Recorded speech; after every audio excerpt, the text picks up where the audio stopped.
Class 10-ৰ তোমাৰ যিটো CBSE class 10-ৰ result আছিলে সেইটো যথেষ্ট ছেটিছফেক্টৰী ৰিজাল্ট হয়। বাকী যি নহওক মই সুখী মানে তুমি মেথছত 80 এবভ মাৰ্কছ এটা কেৰি কৰিব পাৰিছা। আৰু এতিয়া এই ক্লাছ 10-ৰ যিটো ৰিজাল্ট আছিলে সেইটো লৈ তুমি সুখীনে মানে তুমি ভাবা নেকি যে মই ইয়াতকৈ বেছি মাৰ্কছ পাব লাগিছিলে বা এনেকুৱা হৈছে নেকি মই যিমান এক্সপেক্ট কৰিছিলোঁ সিমানে পাইছোঁ বা এনেকুৱা হৈছে নেকি যে মই ইমানখিনি ভবাই নাছিলোঁ ইমান বেছি পাই গ'লোঁ, তো এইটো লৈ তুমি কি ক'বা? প্ৰথমতেতো ছাৰ মই ভাবিছিলোঁ বেছি পাম বুলি, কিন্তু মানে কি হ'ল পঢ়িব লাগে সঁচাকৈ প্ৰথমবাৰ পঢ়িব লাগে। মই লাষ্টলৈ থৈ দিলোঁ পঢ়িবৰ কাৰণে, প্ৰথম কেইদিন ফূৰ্তি কৰিলোঁ, গেম খেলিলোঁ, এতিয়াহে গম পাইছোঁ মই 11ত যেন প্ৰথমবাৰ পঢ়ি গ'লেহে হ'ব লাষ্টলৈ। মই ভাবিছিলোঁ 80 ওপৰত পাম বুলি, খালি ছাৰ ছায়েন্সত বেয়া হৈ গ'ল আৰু সেইকাৰণে 80 তলত আহি গ'ল, সেইটোৱে। বাকী ধৰি লোৱা তোমাৰ ক্লাছ 10-ৰ এনেকুৱা গোটেই বছৰটোত এনেকুৱা কিবা কিবি এনেকুৱা ইনচিডেণ্ট আছে নেকি যিটো তুমি ভাবা যে মানে গোটেই জীৱনটো মোৰ মনত থাকিব আৰু?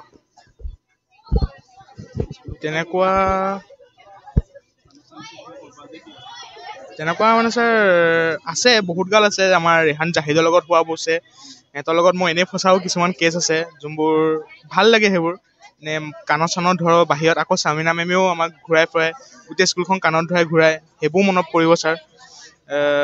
বাকী প্ৰিন্সিপাল ছাৰেও আমাক গালি পাৰে, কিন্তু ভালো লাগে ছাৰ। সেয়ে তোমালোকৰ 4-5টা মানৰ এটা গ্ৰুপ আছিলে, ধৰি লোৱা আহিল, ৰেহান, চাকিৰ, আসলাম, ৰেহান জাহিদ, তছৰিফ, তেনেকৈ ধৰি লোৱা 6-7টা মান মানুহৰ এটা গ্ৰুপ আছিলে। এতিয়া সেই গ্ৰুপটো একেই আছে নে ভাগ হৈ গ'ল বাৰু? এতিয়াতো চাকি মই একেলগে আছোঁ। ৰেহান জাহিদ, তছৰিফ আৰু ৰেহান ছায়েন্সত ল'লে, যিহেতু আমি কমাৰ্চত ল'লোঁ, আৰু আসলামটো বেলেগ স্কুল কলেজ গ'ল। বাকীখিনি নে বেলেগ বেলেগ হ'ল বুলি ক'লেও বেয়া নহয় আৰু। চাকি মইহে নাৰ্চাৰীৰ পৰা চাকি মই একেলগে আছিলোঁ, এতিয়াও একেলগেই আছোঁ। আৰু এতিয়াতো তুমি ধৰি লোৱা হায়াৰ ছেকেণ্ডেৰী ফাৰ্ষ্ট ইয়েৰত এডমিশ্যন লৈ তুমি অলপ চলপ ক্লাছটো ষ্টাৰ্ট হৈ গ'ল, চিলেবাছো ষ্টাৰ্ট হৈ গ'ল। এতিয়া সেই ফাৰ্ষ্ট ইয়েৰৰ চিলেবাছৰ লগত বা ফাৰ্ষ্ট ইয়েৰৰ যিমানখিনি বেছি পঢ়িবলগীয়া হয় সেইটোৰ লগত ক্লাছ 10-ৰ তুমি এনেকুৱা কি বহুত বেছি ডাঙৰ মানে তুমি ডিফাৰেঞ্চ পাইছা? ফাৰ্ষ্ট ইয়েৰ যোনটো কমাৰ্চ সেইটো ক্লাছ 10-ৰ লগত একদম বেলেগ হয়।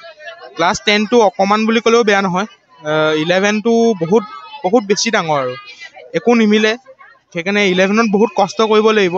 10ত যিমানটো কষ্ট কৰিবলগীয়া হৈছিলে 11ত তাতকৈ বহুত মানে 100 গুণ বুলি ক'লেও বেয়া নহয়, বহুত কষ্ট কৰিব লাগিব। আৰু এনেকুৱা হৈছিলে নেকি মানে ক্লাছ 10-ৰ মানে বৰ্ড এক্সামৰ সময়ত এনেকুৱা ফ্ৰী এডভাইচ দিয়া মানুহ বহুত থাকে মানে, তো সেইটো সময়ত পোৱা তুমি মানে কোনটো বেষ্ট এডভাইচ বুলি ভাবা আৰু কোনটো একদম ৱৰ্ষ্ট এডভাইচ বুলি ভাবা মানে? বেষ্ট এডভাইচ মোক কেকাই দিছিলে, ছাৰহঁতেও দিছিলে ছাৰ, যেন পঢ়িব লাগে, তো এতিয়াই টাইমটো পঢ়া আছে। আৰু ছাৰ এক্সামৰ টাইমত কিছুমান এনেকুৱাও ওলাই যেন তই যিয়ে মাৰ্কছ পাৱ তই ছায়েন্সত ল'বি, ডক্তৰ বন, সেইবোৰে আহে আৰু ছাৰ এডভাইচ। সেইটোৱে আছিলে ছাৰ।